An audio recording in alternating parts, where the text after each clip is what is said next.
গণতন্ত্র বলে কিছুই নাই। পুলিশ এখানে তৃণমূলের দলদাস হয়ে গেছে। আর 24 ঘন্টা কোনো কেস কি কেস দিয়েছে কি ব্যাপার কিছু বুঝতে পারলাম না। 26,000 ছেলে চাকরি গেছে, কক্সবাজারে মেয়ে ধর্ষিতা হচ্ছে, আরজি করে মেয়ে ধর্ষিতা হচ্ছে, মারা যাচ্ছে। এটা গালাগালি নয়। উনি হাসি মুখ নিয়ে ওখানে দাঁড়িয়ে থাকবেন? এটা কি জনগণের উপরে, এটা কি হাসি মুখ নিয়ে দাঁড়িয়ে থাকবেন জনগণের উপরে? এটা কি অত্যাচার নয়? এটা কি জনগণকে প্রহসন করা হচ্ছে না, ঠাট্টা করা হচ্ছে না? ওই হাসির ঠাট্টা যে হাসি দেখা যাচ্ছে, সে হাসির ঠাট্টা। আমি বিদ্রোহ ঘোষণা করলাম এখান থেকে।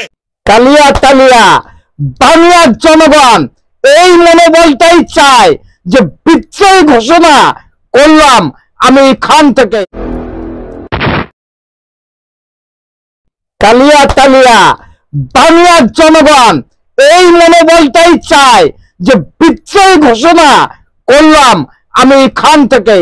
আপনার বিদ্রোহের সঙ্গে হয়তো বাংলার জনগণ একমত হবে, তাই নিয়ে আমার আলোচনা। কারণ শান্তিপূর্ণভাবে যদি কোনো আন্দোলন করে, সেখানে যৌথভাবে যে অভিযোগ আছে, যৌথভাবে পুলিশ এবং শাসক একই সঙ্গে আক্রমণ করলো, গন্ডগোল উভয় পক্ষ হলো, কিন্তু এক পক্ষের নামে কেন কেস হলো? জবাব বাংলার জনগণের কাছে দিতে হবে। নমস্কার, আমার চ্যানেল নাম don't care, Facebook page Krishnapada অধিকারী।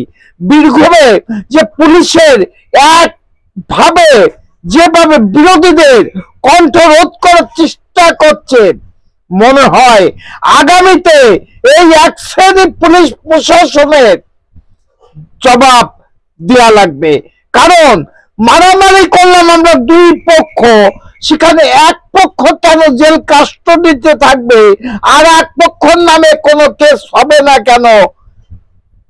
প্রস্তুত করতে পারি একটা বাংলার জনগণ এবং বাংলার একটা নাগরিক হয়ে। সেই জায়গায় দাঁড়িয়ে দেখাবো কি হলো এই বিষয়টা নিয়ে, কেন এক পক্ষের নামে কেস হলো। তিলপাড়া জলাধারের ডিভাইড ওয়ালের প্রায় 30 মিটার এই এলাকাতে বিরাট ফাটল দেখা যাচ্ছে। তার কারণ ডিভাইড ওয়ালের নিচের যে ভিত বা ফাউন্ডেশন, সেই ফাউন্ডেশনের শিপ ওয়ালের উপর যে বালি বা বোল্ডারের যে ভিত ছিল, অবৈধ বালি খননের জন্য ডাউন স্ট্রিমে 200, 300, 400 মিটারের মধ্যে অবৈধ বালি খননের জন্য রিভার ফ্লোর রেট্রোগেশন হচ্ছে।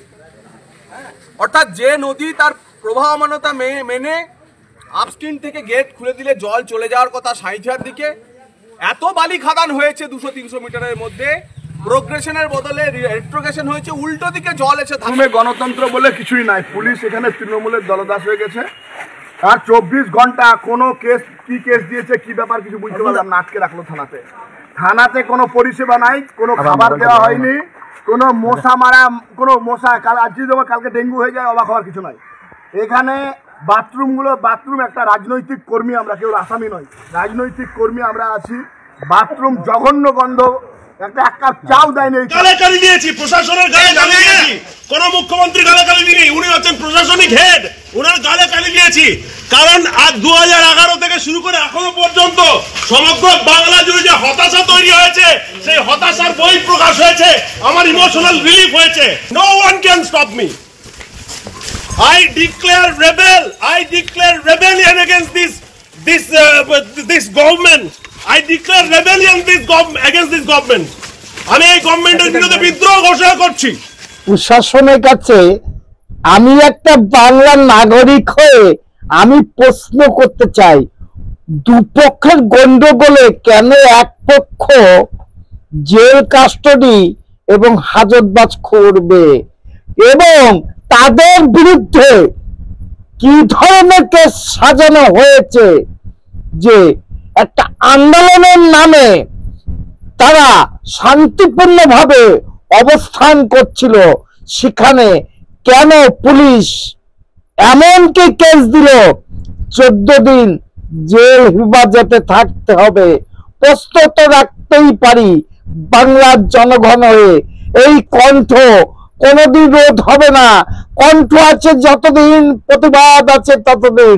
তাই আমার channel don't care Facebook page Krishnapada Adhikari প্রতিরোধ করে যাব। কণ্ঠ আছে। Madam, when sorry.